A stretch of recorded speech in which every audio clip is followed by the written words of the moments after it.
William and Walter Davidson and their friend William Marcus, hence Harley-Davidson.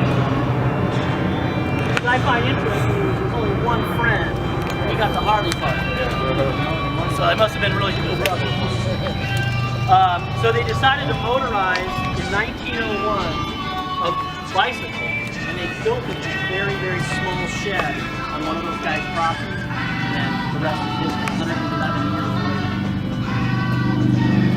Many celebrities have been seen on Harley-Davidson. In 1956,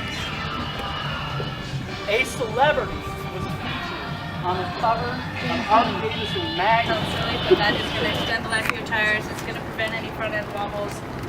Keep your tires from cupping, which is going to give you handling issues. Do you know how often you need to change your oil? What's your name? I guess. I'm not trying to put anybody on the spot. This is just. Okay, so yeah, exactly. If you run synthetic, you can go 5,000 service to service. If you're running regular fluids, first services get progressively bigger. Obviously, as you go through 10,000, we start doing spark plugs. 20,000, we start doing cork oils. Another thing, just maintenance is really important on your bike for safety and just preventative maintenance. As much as, sometimes you guys like to change your oil. And here we're doing full warranty checks on it. We're going through everything on the bike to make sure that there's no future issues. I don't even know what to say. Okay, let's see. What else do we want to check? Horn, air pressure, oil level. Does anybody know how to check the oil? When to check the oil? Hot or cold? Hot. Cold.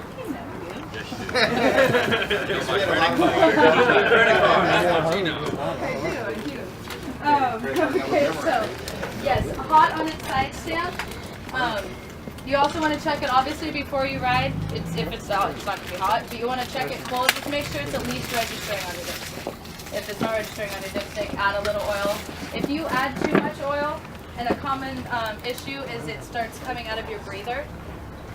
Feel free, obviously, to bring it in or give us a call, something like that, to rely on the gas light. Because there are times that the float gets stuck and that bulb goes out. If anything, the something goes wrong with the sending unit, and you're relying on that light, so that's one thing. Does anybody have any questions? I do. Yes, Howard. When do we check the tire pressure? That was who remembers me going over that? Was that the first thing I wasn't paying the attention. first thing I said.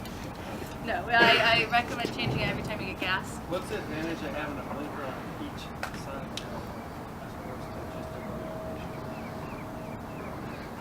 Why have a blinker on two separate sides of the handlebars?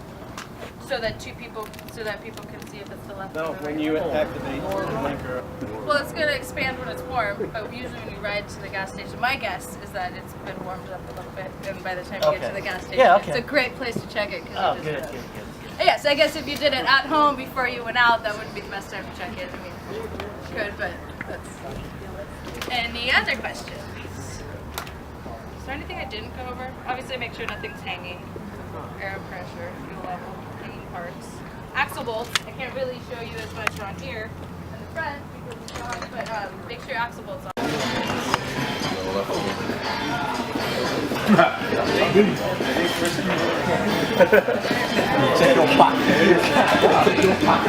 Oh, I like this. That's nice, man. Keep on looking for a new bike. I am. Here we go, V-Rod. Yep, there it is. New paint job. New pocket as your first one.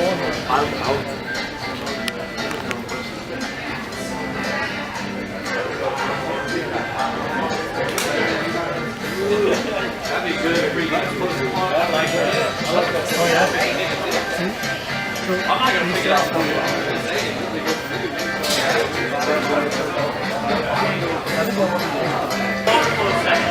It's a pretty big section. It starts way over here, and it just wraps around and goes all the way to service. That's done by design.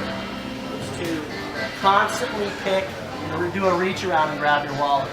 That's what it's designed to do. Just so you know. So be careful as you're walking through, because that might happen.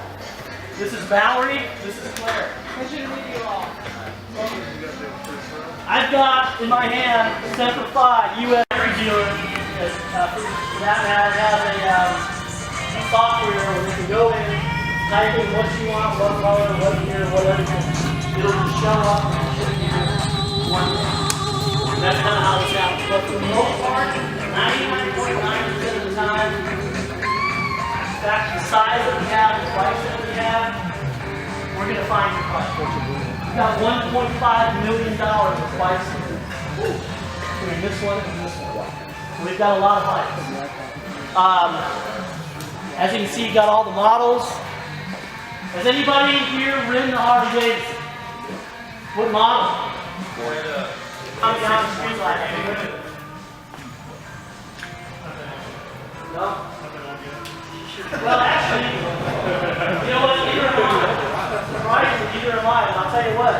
After working here, you know, I thought Diane, you're going into Diane, or maybe a sports. But then I got on a street ride, and I thought, well, I'm going to go on a street ride.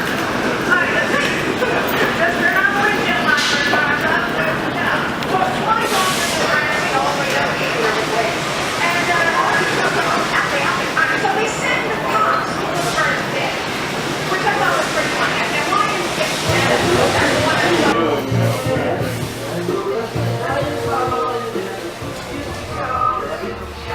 All right, I'm going in.